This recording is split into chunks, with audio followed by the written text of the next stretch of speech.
learned so much about myself. I loved to put myself through different, trying to talk to people and get food and, all these little tiny adventures every single day. Access denied. Access denied. Access denied. Hey y'all, it's your host Jessica Jordan, and I'm here on Access Denied, the podcast dedicated to helping you get over your fear of rejection, one episode at a time. Let's go! Hey y'all, and welcome back to another episode of Access Denied. Today I am joined by Emma Butler, who is CEO and founder of Liberare, which is an adaptive fashion company that focuses on intimates, making sure that the basics are accessible for everyone. In today's episode, we talk about everything adaptive fashion, running your own business, and living abroad. As many of you listeners know, I used to live in London, but Emma used to live in Paris. So if you'd like to know more about those experiences, be sure to listen up and enjoy this episode. Emma, welcome to Access Denied. Thank you so much for being here today. Jessica, I'm so happy to be here. I'm so great to be with you. Thanks so much for having me. So for everybody listening, Emma and I go way back. Truly, it's like, been 3 years or something now since we worked together? 3 years. That's wild.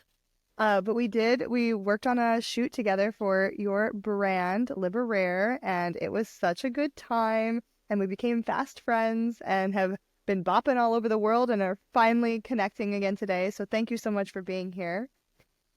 I can't believe it's been 3 years. It feels like a lifetime and also 2 seconds since then. But yeah, that was the start of everything. And now we've both grown so much, and there's been a lot happening in 3 years. And yeah. So much happening. It's been a wild 3 years. Why don't you fill everybody in who's listening, who you are, what you do, what's going on? Yeah. So I founded a company that had a different name when I met Jessica, but it's called Liberare now, which is liberate basically, but spelled a little differently. And at the time it was called Intimately. And we make bras and underwear that are easier to get on for women with disabilities, chronic pain, arthritis, or just, universally inclusive and easier to get on for anyone. And I met Jessica on our very first shoot. I'm a young solo female founder, and so I founded the company in 2021, and we did our very first shoot in London, showing off our newest products of bras and underwear. And Jessica was an amazing model that then, of course, as you said, became friends. But I was living in Paris at the time. Jessica was in London, and we got to do this great, fun photo shoot. And I started this right out of college, moved to Paris, and my favorite passions are talking about bras, talking about cheese from Paris, and talking about disability inclusive rights and being a good ally. I love so much of everything you just said. I must say that shoot was one of my favorite shoots. I don't do a whole lot of modeling anymore, I'll be honest, but like by far and away, the creative direction on that was so fun. It was like an afternoon tea vibe, just like chilling in a hotel room in our underwear. Incredible. Kind of goals, to be quite honest. Oh my gosh. Well, that was the first photo shoot I've ever done. And now I'm like, oh my gosh, photo shoots are crazy and they take a lot of time. And I just was kind of winging it and was like, I like tea, but, and let's make it fun and flirty and be with our girlfriends. But now I'm like, that is really hard to do a photo shoot, and I don't like doing them. A lot out of you. I feel like people like look at like a photo shoot like that and they're like, oh, well, it's just a bunch of people in a room together, like hanging out. It's not. There's so much work and so much planning. The amount of like stress that goes into it, the amount of work that you were doing on the day. I remember like you were running all around, making sure everybody was comfortable, making sure all the props were set, making sure that like you were getting the shots that you wanted, obviously. And it was a lot of work going into that day. And we were there most of the day. It was like morning to afternoon for sure. Oh my gosh, you're right. Photo shoots, I had no idea that they were going to be that exhausting. We just recently had one, and my teammate Gemma did everything for it. But I was like, I do a lot of things. I do the finances, I do the fundraising, I get the bras out, I like do everything. Photo shoots are possibly the hardest part, and I don't think people know how hard they are. It's just like you got to get 10 people in a room. They all got to be working together. But anyway, I could go on and on about photo shoots. Well, I really want to hear more because you and I are very similar in age. We are both young, and you moved to Paris like pretty close right out of college, right? That was like your first place right after graduation. Mm-hmm. And so I want to hear everything from like your decision to move over there, your experience over there, setting up your own business right out of college, like so much about your story I want to hear about. I think where we start is just like your inspiration for both the business and Paris, though. I think that's a really, because I think they're intertwined a little bit, right? Yeah. Yeah. Yes. Yeah. Yeah. Um, you're right. So I graduated from college in 2020. And so that was that was the pandemic. And I had this idea for this business, which was to help my mom get dressed easily. And she has some chronic pain. And I wanted her to feel really beautiful, and products that were going to be easy to put on, and bras that were also gorgeous and fun and flirty. It made you feel really good. Our bras have cool magnetic technology in them that make them easy to put on, but that's just one piece of the story. I really wanted my mom to feel beautiful in her bra and well designed. And that will be important later when we talk about Paris. But it was 2020. I had had this business idea, and then the world shut down. I didn't have a job. And I thought, you know what? I'm 22. I'm going to give it a real shot. I really believe in this. Um, and I thought, I can work from anywhere. Why not work in Paris, where I can learn from some experts about how to make the best bras, um, make sure that they're beautiful, make sure that they're top tier. I thought, where else to do that than Paris? And I had studied abroad there. I had loved it. And there was also a lot more appetite at that time for female founders in the space. I had previously worked at a tech company in California, and I just was thinking to myself, this is not the place to build a bra company in California. I want to be surrounded by people that are really excited about fashion and take me seriously. And so that was kind of the impetus for moving, and it all started out of there.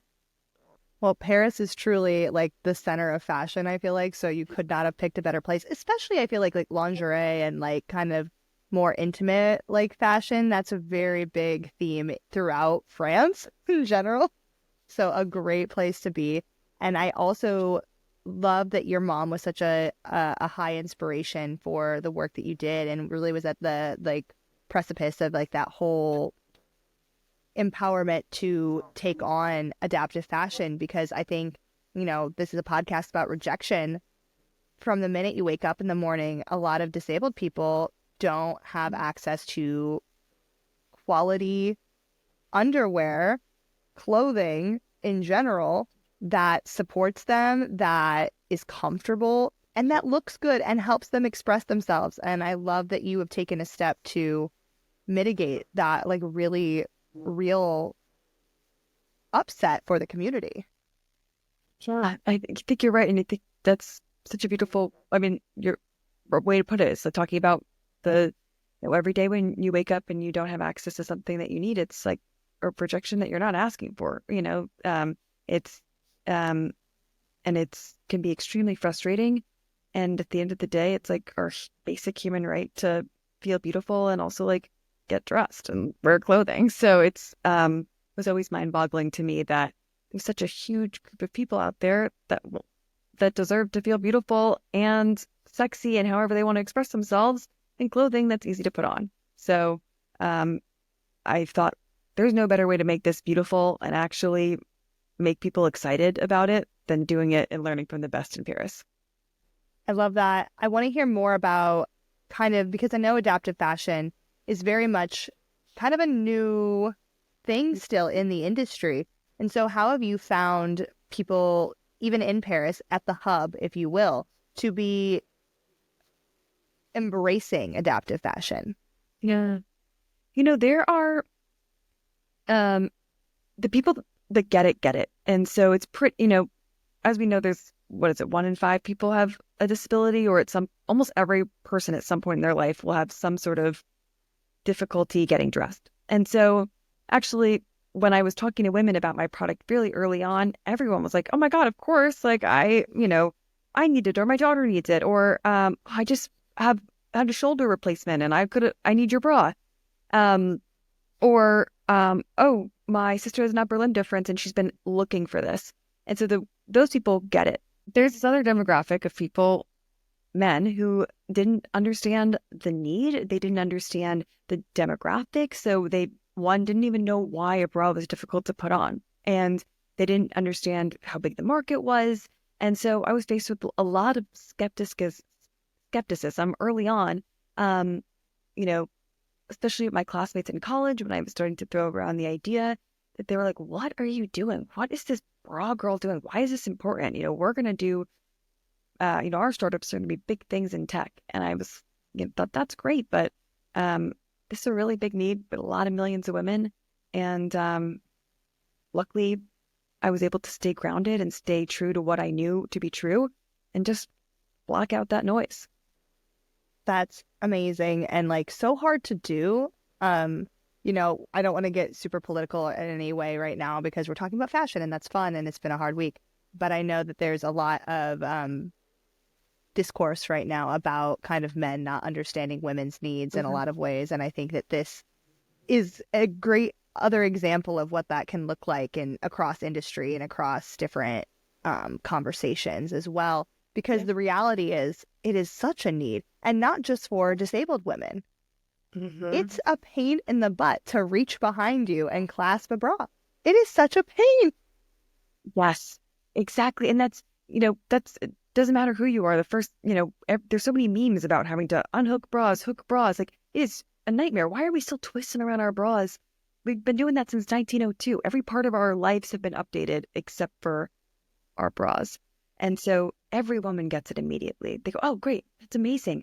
It works in the front. That's beautiful. Oh, and, everything else that needed to be updated about a bra.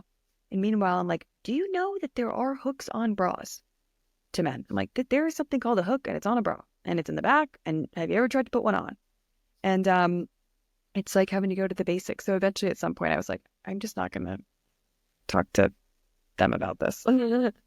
I also don't want to get too crass, but like it's not like the men know how to unhook it either, so gotta be easy. Yeah, it's funny. It's funny when I'm at events or something talking about the product. It's the first thing that a lot of men say is like, easy on, easy off. Like, well, yeah, actually, yeah, it is easy off. It is funny. It's interesting being in women's intimates, and you're right. There's just a lot of people don't understand, and the people that get it, get it. The people that get it, get it. And that is just how it works in so many spaces for women. And I love what you're doing. I think it's really great. And I also just saw you're being sold in Victoria's Secret now. Like, it's mainstream, right? Yes, we're sold in Victoria's Secret, Nordstrom, and on QVC. Oh my God. Which congratulations. A long way from my dorm room and everything, which has been great. It's not the same world that it was even 5 years ago when I started with this idea. I think that it's like there's been a lot of changes in the way that people are able to want to promote and talk about disability inclusivity and make adaptive products. But it definitely was not always that way. And so I didn't think it was going to come this soon.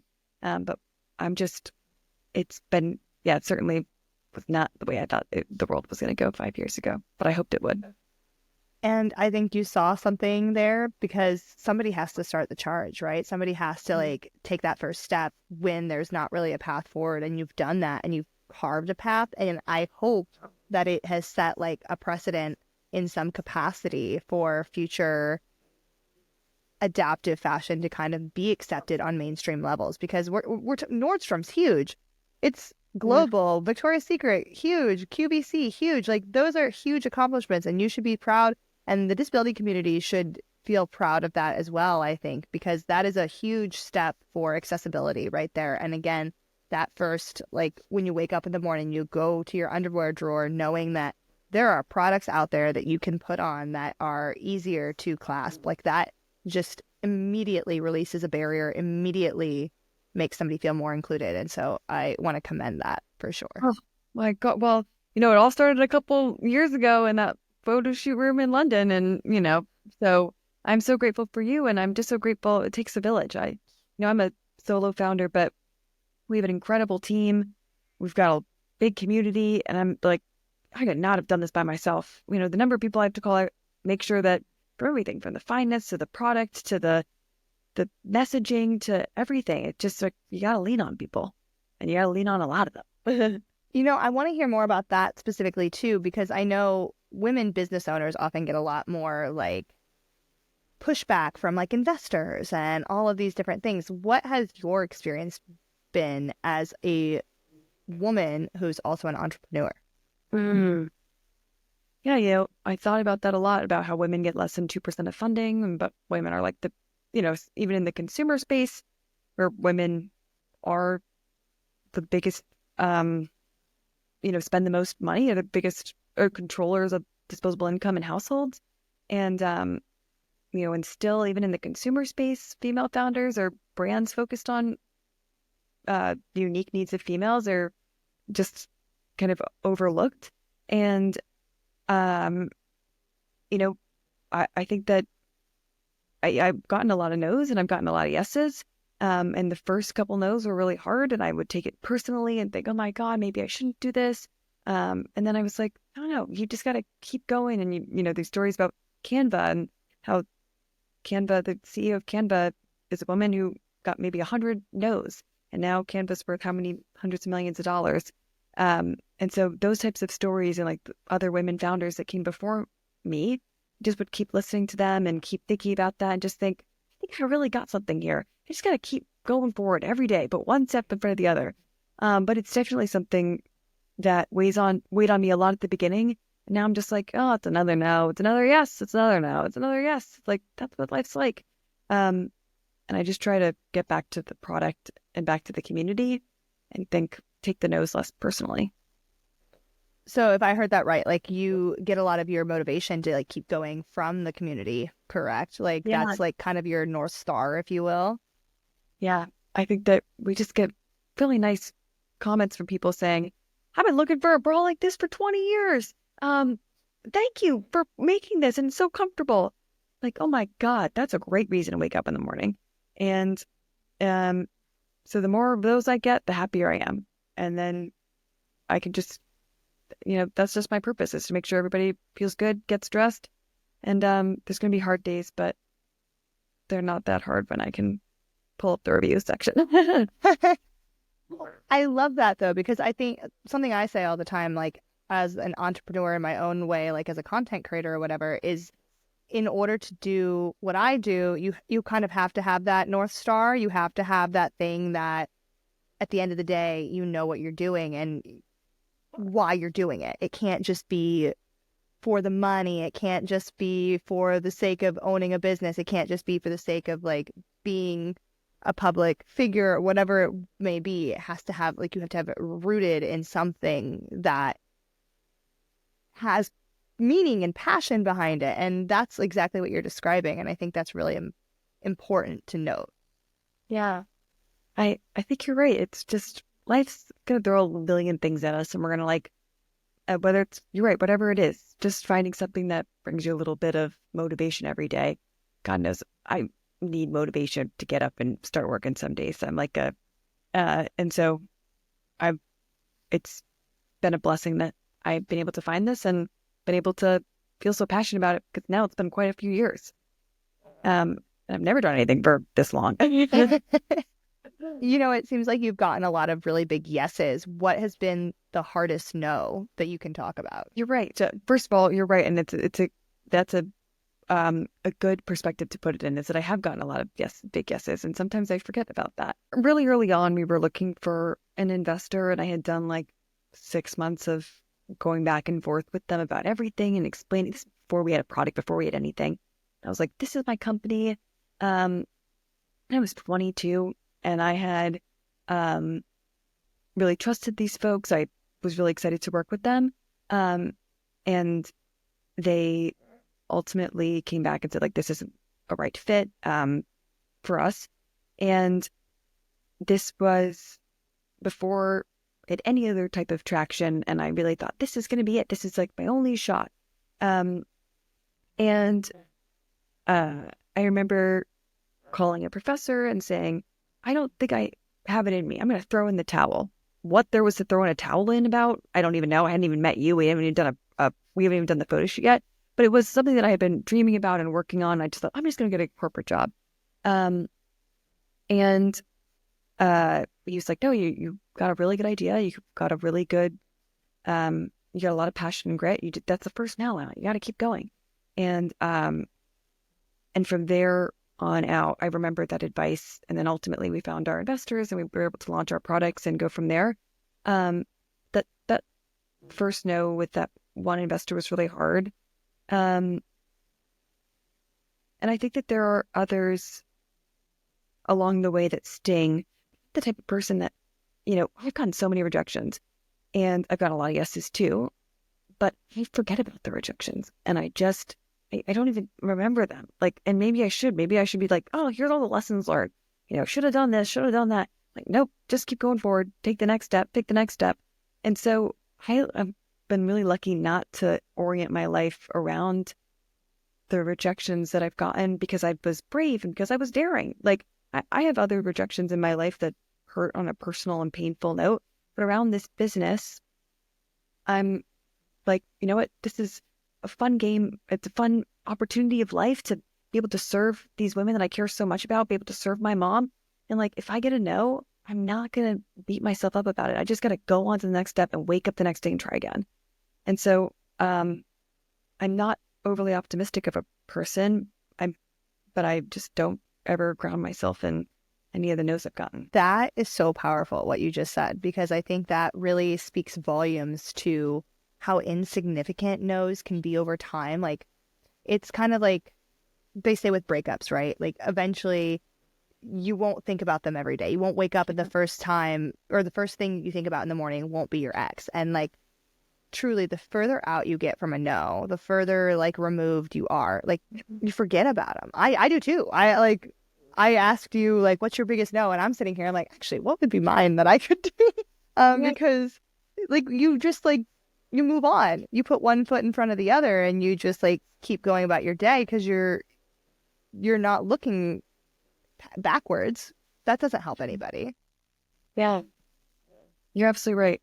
And I think that there are many, more painful no's throughout my career. But one thing that somebody said to me recently was like, sometimes what makes really good CEOs, if you've had a lot of no's, you know that there's a lot of fires that you got to put out every day, but your ability to keep showing up every day, stay calm, stay ready to go, and know that there's always going to be more no's, and there's always going to be crazy fires to put out. There's always going to be issues. There's always going to be crazy things that arrive, whether it's a pandemic and your whole supply chain and all your products are gone, or whatever, or there's something with a factory, there's something with this, or there's something with that. That's just very business level. You learn that there's just always more fires, and you just got to keep waking up. And something that's true, that early on in the business, I'd be like, oh my God, our shipment of bras is going to be a day late. I'm going to have to tell our customers that the bras aren't going to be here on time. That's a small example. And then it freaks you out. And then there's something bigger that happens, and there's something bigger that happens. And every time I'm freaking out, and then it comes to a point where you're like, there's another wave, there's something else. And I just try to stay grounded, stay level, do things outside of work that make me me and make me stay level and fight another day. And I think that it's kind of similar to rejection in a way that if you're doing fun, interesting, cool things, you're going to get no's. You just can't think about them. You just can't think about them. I love that. That's so good. Oh, that's such a gem. I always say it's like a nugget of wisdom that like I have all these cool people that come on and like share little nuggets of wisdom. And I think that's truly it. Like, you just have to like keep going, understand like it's going to be tough. And I love the idea of like being a CEO and like you have to put on the face and like stay calm and stay collected for everybody else that's working at your company. Like you can't, it's like being a mother in a way. Like, you don't fall apart in front of your kids. That's like what mother, like all my mother friends, I feel like I've always said, like, I can't fall apart in front of my kids. Okay, I get it. And that's kind of what it is. Like, you have to stay strong, and there's negatives to that, but I also think that there is empowerment in that too, because it means you can, and you have the power to control your emotions in a way that you choose when you fall apart, and you choose how you fall apart. And that's powerful. Yeah. And also, like, you can be radically transparent and be honest and be upset, but then just like, move through it and think, got to get our game place on, and we gotta fight this fire. I gotta send this email. I gotta do this. I gotta do that. I gotta pack those bras. I gotta pack 1,000 bras myself and get them out tomorrow. But that's, not a real major issue. But I think that, but that's a privilege to be able to say, because I'm in, to be able to get up and continue to fight every day is like, I'm lucky right now that I feel well rested, and I have a great team, and I have a great support system, but like every day that I'm able to continue to get up and fight and do these fun, brave things, I just have to remember that that's not a reality for some folks. And also, it's totally okay if you need to take a step back and rest. You're like, I can't fight this fire today. I gotta freaking just take care of myself. And I'm always talking to my teammates.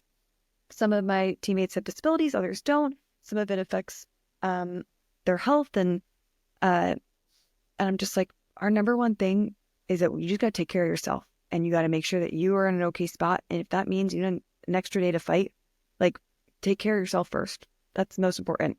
And so that was I'm a rambling girl today, Jessica. But I just feel two things I feel really passionate about is getting up and continue to fight. And then secondly, taking your frickin' time when you need to take care of yourself and your body. I'm so glad you said that. No more burnout. No more burnout. Take care of yourself. Take care of yourself. Take your meds. Drink your water. Get some sleep. Eat food. Yeah. Yes. Yeah. And just, I love that you said that. I really do, because I think, I'll be transparent right now. Like, I've been on my couch crying for the last 2 days. I just have. And the idea of doing like this interview with you today, I was like, this is my first like kind of step forward in the last couple of days. And it's just like, okay, we're taking a step forward. This is how we do that. It's one baby step, and we can do that, and that's okay. And I realize I like also come from massive amounts of privilege to be able to have taken the last 2 days to feel my feelings and do that in a way knowing like, all right, I'm still going to be able to pay my bills at the end of the month. I'm still going to be able to like, exist. But it's just one of those moments where it's like, it's okay to take a step back. It's okay to rest. Rest is productive. That's what I always fall back on. Rest is productive. Yeah. I know, we're in such a bad freaking place where our employers won't let us, they're like, make us work and put out fires, and they don't like you rest and don't care about accessibility and rest. And it's always this push and pull where I'm like, you can't put fires unless you have rest, and you can't. And so anyway, that's a larger topic of stuff that makes me mad. Rest is so productive. Rest is so productive, and we cannot be mad at our bodies when we need to rest. We can be mad at people that don't let us rest. 100%. I give talks every once in a while on kind of rejection in a lot of ways. I'm very grateful that this podcast has given like a platform for me to be able to go out in person and give talks. And I've built a rejection rescue kit, which we'll come back to later on in the conversation. But something I say with that, it's basically a contract to yourself to allow yourself to fall apart however you need to do so, without guilt, without shame, and just allowing yourself to sit in the silence, rest, recuperate, feel your feelings, whatever it may be, anytime you're faced with a barrier or rejection or whatever it may be. I love that. That's awesome. I wish I had that. Well, I can send you the template. Yeah, I was going to say, I'll send you the template. I think it's important to like be able to take that step, because with my divorce, that was something that I didn't do. I just immediately went back to work. I just immediately like was like, all right, fix it. And then that led to a breakdown, like, I don't know, 5-6 months later. And I was like, oh, well, that's what happens when you didn't let yourself feel it at the beginning. It's gonna eventually hit you. Good for you for taking that rest, but I know there's not enough talk about taking that time for yourself. Oh my God. I want to be there with you on your beautiful couch with your mug and making sure that you're doing okay. I don't like to hear that you're crying. We got to go to Paris and eat some cheese and eat some bread. And I'm like gluten-free, but I like their bread.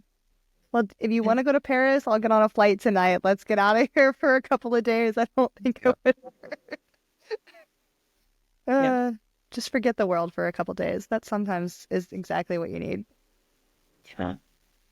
Yeah. Speaking of Paris, I actually let's turn to a brighter note, hopefully. You and I both experienced life abroad, especially very young life abroad. What was your experience living abroad? Like, was it overall like a positive? Obviously, you're back in New York now, so you're not there anymore. Similar situation with me. I lived in London, now I'm in Chicago. So I would just love to hear like what general feelings first of all, and then we'll dive into some more specifics. Yeah. I love Paris. I'm so glad that I went. I learned a lot about myself. I'm an identical twin, and so I'd always lived with my identical twin. We were roommates, like we were roommates in college, we were roommates our whole lives. And so like for the first time I kind of got to identify, like figure out who I was.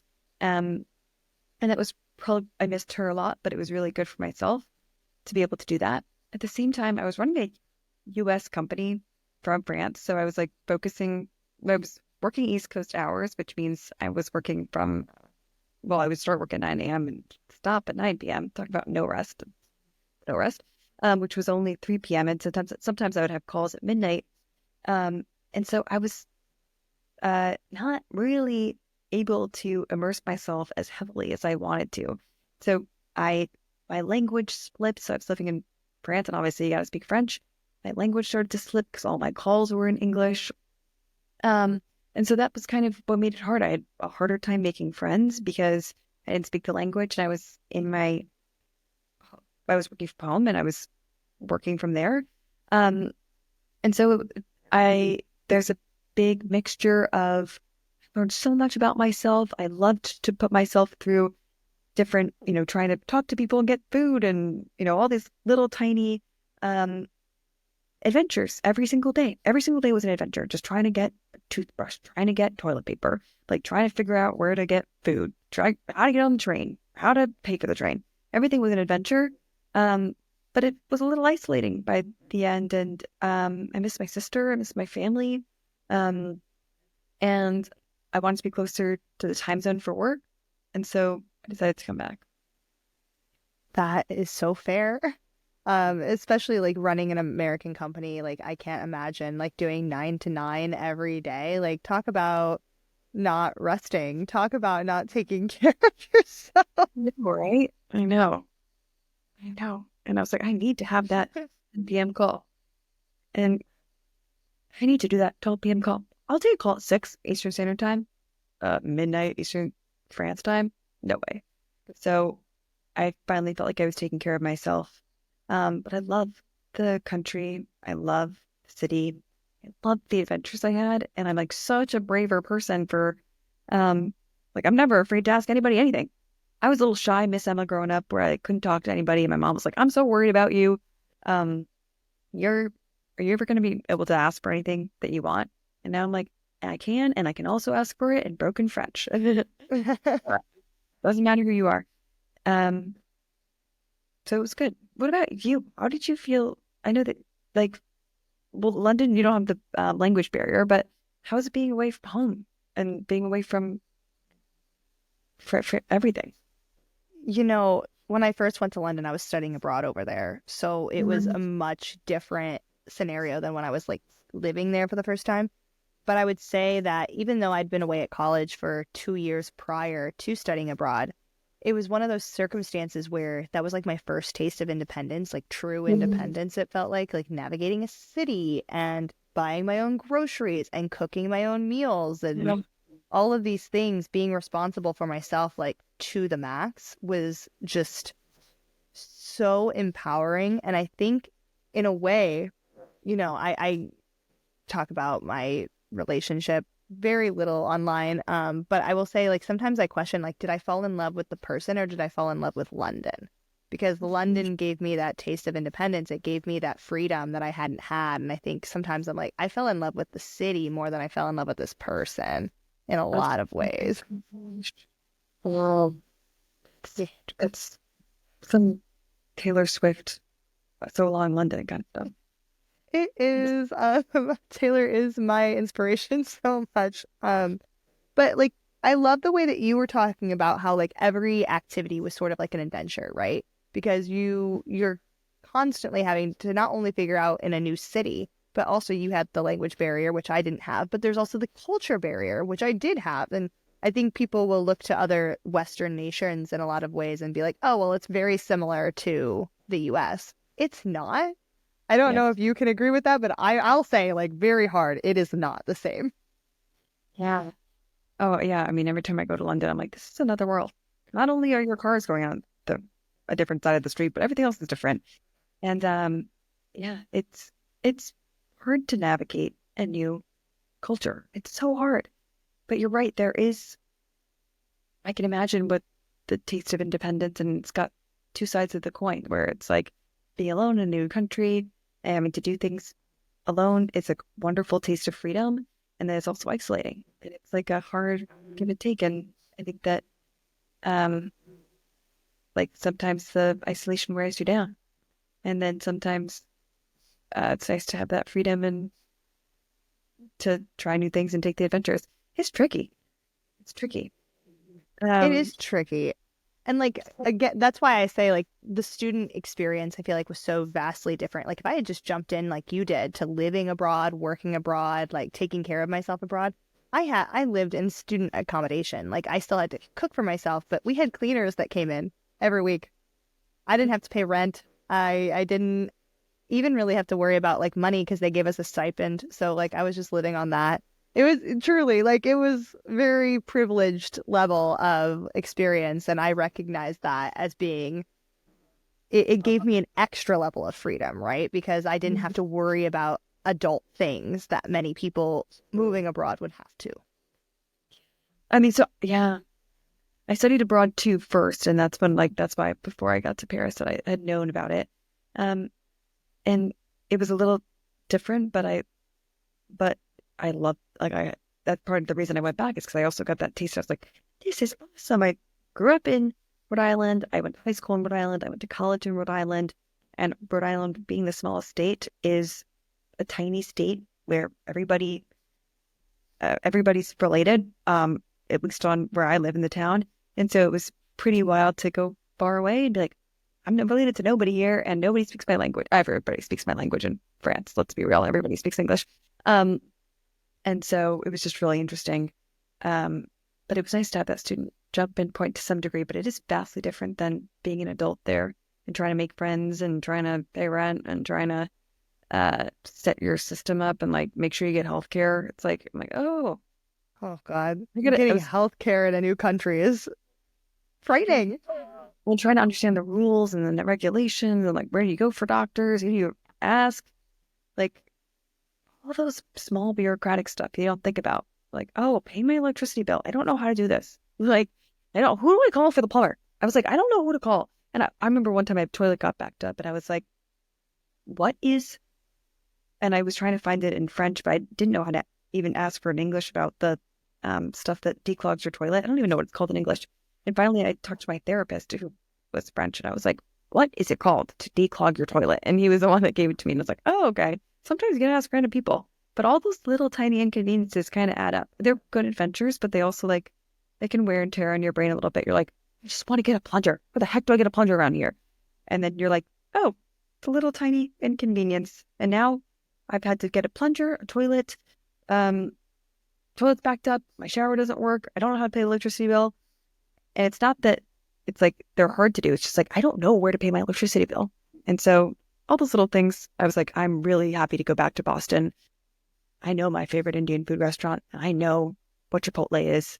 I know that Starbucks is going to serve my favorite drink and where my sister is. And it's a nice little relief. I think that is such a very important thing that you just said there. Like the inconveniences do add up over time and they like wear away at you. Like I don't know if you ever experienced homesickness abroad, but I know I did. That was something that I really struggled. And it wasn't like this overwhelming like thing. It wasn't like grief in the sense that every single day I'm waking up and I'm physically feeling like unwell or sad or anything like that. But it was just like, oh, I would go to a coffee shop and they wouldn't have like a pumpkin scone or something, that because it's London and they don't make pumpkin treats and it's fall and that's all I want. And suddenly I'm like, oh, I'm not home. And it would just like hit really hard sometimes, like just the little things. Yeah. Hmm. You know what? I gotta be honest, France has so much better food than Rhode Island. So didn't have that with pumpkin treats because I was like, well, I love this cheese. But I yeah, I did have those little moments of too where I'm like, I just want it to be a little normal. I would just like to turn Netflix on and it be in English. Uh, yeah, it's interesting. And I think about that a lot with our bras. I mean, not to tie it back a little bit, but I'm like, you don't need to have a hook bra in the morning. Like, if I can just take out a little bit of inconvenience in your day, um, it's weighs so much. It all makes it better. Like when I started wearing my bra, I was like, oh my God, I didn't realize how much it actually helps. Like, and it just frees up your brain a little bit. And so, that's something else I've been trying to hack for. I'm like, what are all the things I can do that can just make my life a little bit easier? Um, and it's one of them. And I'm not so good at the others, but I know about my bras. You are an expert at bras, I must say. And that is a great thing because you have helped so many people and you have removed that inconvenience. And I think that's a really interesting perspective that I've not really considered before, in like the idea of like dealing with failure or rejection or like whatever, is the little inconveniences that like add up. I was talking about it in the level of like homesickness, but like it also can lead to like bigger barriers, right, over time. And so finding ways to like mitigate those early or like deal with the little things so that you can take care of the big things is like Yeah. really important. Yeah. You know, when you have those days, it's like everything's gone wrong. It's like you know, something isn't working, something isn't working. And then all of a sudden you have one more little minor inconvenience and you're ready to pop. Like there's, you know, um, especially like this community, I'm like, you got a lot of big things to do. Like this community's got a lot of big things to do with, whether it's like systemic ableism, or like, in the healthcare system, whatever it is. I'm like, let's just, I don't know anything about healthcare. I don't know anything about policy. I do know a little bit about bras. Like, can I make that a little bit easier? And maybe if everybody just, um, that is experts in little pieces can make every part of the accessibility journey just a little bit easier, does not get rid of giant systemic ableism or, big fights. But I think it does take a little bit of weight off of our brains and our things to be ourselves, feel creative, feel beautiful, feel sexy. And so that's something that I try to live by. I'm like, what can I do to make everybody else's day just 1% better? I'm not solving world peace. I'm not solving, the healthcare challenges in America. I'm making bras. But I like, can I make you feel 1% prettier today? And 1% more beautiful and 1% more comfortable? I'm in. And that right there, folks, is how we're going to get through all of the big crises that are facing our world today. Because I know that you look at the world right now and I feel like there are fires everywhere and everybody's stressed in one capacity or another. And taking one step, taking away 1% of the stress is the way forward. Because until the little 1% are done, we're never going to get to 100%. Yeah. Did you read that book, Atomic Habits? Yes. Yes, I did. Like, it's like, you're on a plane or something and you go 1%, 1 degree different, and it ends up being you end up going to a different country. I'm not paraphrasing that, right? But I just think about that. That's what our lives are made up of, like little moments. And can we make little moments a little bit easier? There are big things that need to change. I am not a policy woman. I just know about bras, but yeah. I love that. I love that so much, Emma. Thank you so much. I have a couple of quick fire questions if you have a few more minutes. I do. All right, let's do this. All right, number one. What is the number one song that you turn to kind of get yourself out of a funk that will always pick you up when your motivation is low? You know what? My sister writes these really good songs, and she has one that's just her on her guitar, and I just hear her voice and I'm just like, this is a bop. And so I think it's gotta be my sister. and her little boppy voice. Oh, that's so cute. I love You know, that. also Taylor Swift, but like also my little sister. Who's Wait, not. so I'm gonna make like a playlist of all of these at the end of the season. So is there a specific song that I can add to the playlist? Um, yeah, I think it's called Hitchhiker's Guide, and it's by Zoe Butler, and it's my identical twin sister. And that song is a little pop, and it's got Okay. me all happy and feeling good. I I can't mean, wait it's to definitely listen not to the it. happiest song, like it's got some bittersweet stuff to it, but she's got pipes, and I like hearing them. Listen, sometimes we shake ass to some of the like saddest songs on the planet, like Oh, Taylor Swift's I Can Do It With a Broken Heart. Like, or Smallest Man That Ever Lived. oh We my like God, that song. I know. Let's go. let's go. Let's shake, let's dance, let's praise it, all of it. I love it. That's so great. Question number 2. I told you the rejection rescue kit would come back. What is something that is in your rejection rescue kit? What is something that you do or an item that you like use or a food item, like whatever? What is something that you have in your back pocket essentially when you experience failure or no or discrimination or anything? Rejection. Yeah. Um, I think that two things that always keep me grounded, um, whether I'm anxious or rejected or anything, is I just like to make something and I just need to move my hands and it takes me out of whatever pain I'm feeling or whatever sadness or anxiety or thing. And so it's not anything big that fixes anything, but it takes me out of it and I'm able to look at the situation more clearly. So if I cook or I paint or I do some clay or I hang some paintings around my house, just feeling creative makes me a little bit less stuck in that moment. I love that. I think that's so important. It's a good way to like get your mind off of things in a lot of ways and um I'm sure help you feel more creative in some ways too, just like opening like a pathway. Like I don't know if that makes sense, but I know that there's some connector like where you're if you're focused on something like kind of easy to keep your brain like focused on, like it opens up like doors to other parts of the brain in many Yeah. ways. Yeah, that's cool. Okay, next question. What is the last thing you did scared? So many dumb answers coming to my brain. Like last night I did not want to eat these spicy noodles, but my boyfriend gave them to me and tried them. But that's not a good Hey, answer. listen, that's an answer though. Like that's a valid answer. Bad answer. That's a D minus F answer. Um there's not a lot of things that make me scared these days. I mean, I guess the last thing I did scared was move to France. I mean, that's when I was really scared. I don't know. There's like little moments but uh I'm not that afraid these days. Pretty lucky.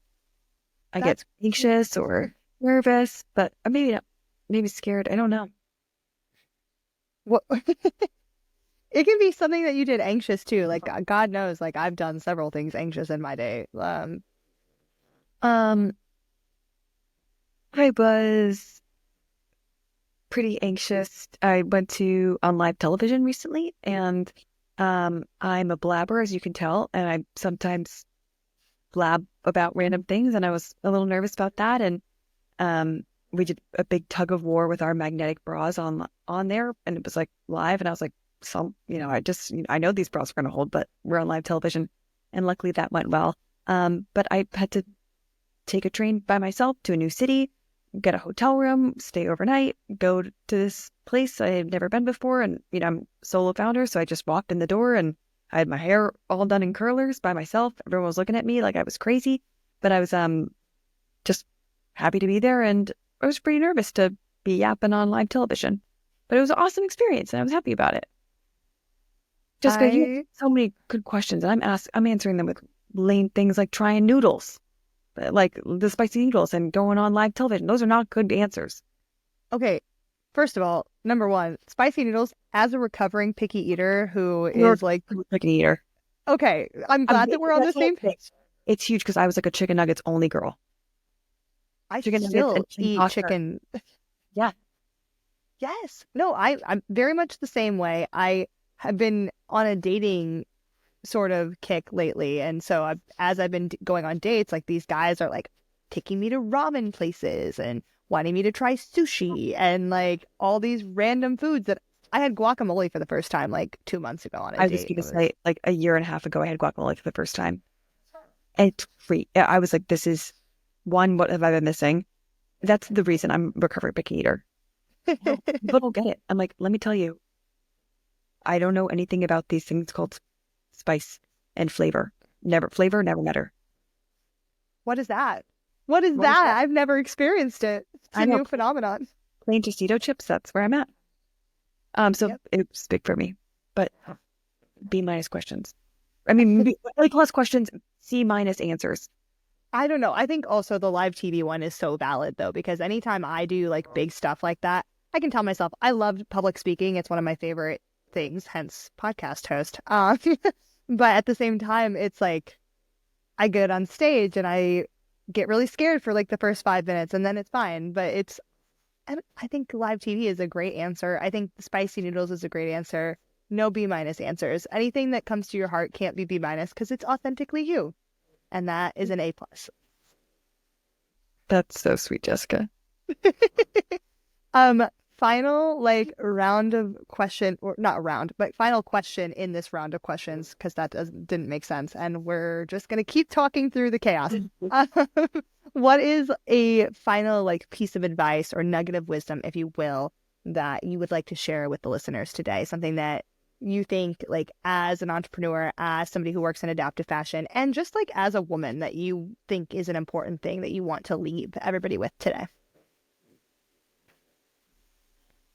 I think that my my biggest learning is that I really, I was a solo founder. I went into this alone. I thought I can do anything alone. I can start this company alone. I can do anything alone. Anytime we need people, anytime we do anything, we need our community. And it can be people online, far away that have never met us. It can be our families. If we don't have families or we're not close with them, it could be a friend that we make family. But I was, I just like our community is the most important thing. I think that lifts us up, and we, I never prioritize it enough, and it's one thing that I really prioritize now. And I think that that's whether you're starting a business or you're trying to rest or you're trying to get a new job or feel connected and feel happy, leaning on our community is number one. You don't have to do it alone. I love that. You have to do it alone, and you shouldn't. You shouldn't, because No. there are people out there. And if you don't have the support, if you don't have the community, find a new community. Yeah. Mm-hmm. And also, like, stop thinking you're a burden, because you're not. Like, we are not burdens for asking for our needs. And like, some people are not going to meet us and some people are, and you just got to find those people. But trust me, they're out there. No one's needs are too much. You can always, there's always going to be people out there. Sometimes we got to switch circles and meet new people. But our needs are not burdens, and doesn't matter what they are. They're our needs. They're what we need to keep going. They're what we need to keep going. And I actually said this in a talk the other day, but it's so important that we ask for our needs, whether we're disabled or not, because that is how we make it so much more normalized to have needs. Yeah. And everybody has them, whether you're disabled or not. So yes, Yeah. I love that you said that. That's so important. Yeah. Yeah. Oh, Emma, this has been so great. Thank you for such like transparency and kindness in today's episode. Can you tell everybody where they can find you and how they can support Liberare? Yes. Well, or one, it's hard to say and spell. So I'm going to spell it out, but it's Liberare. And you can go on Instagram and it's liberare.co, or on our website, check out some bras, follow along for just some fun accessibility content. And that's where you can reach me too. That's where I'm most reachable and hanging out these days. Jessica, it was such an honor to be here today. And I'm just so grateful that my business has brought me to meet amazing people, including yourself, the OG. So thanks for reaching out. And I'm just so happy to be here today. Oh, It's been such a joy and such a fun time catching up with you again. And everybody, you can find it in the show notes as well, where you can connect with Emma. I will link everything down below. But again, thank you so much for being here. And y'all listening, I'll see you next week. Thank you. Bye. Thank you guys so much for tuning in to this week's episode of Access Denied. New episodes launch every Tuesday, so I hope that you will subscribe, download, whatever you do to make sure you're here every single week. We have so many incredible guests coming on, and I want to say a huge shout out to JP Warner Sound for dropping this sick beat that you're listening to right now. Thanks to everybody who made Access Denied possible, and I will see you next time. Bye!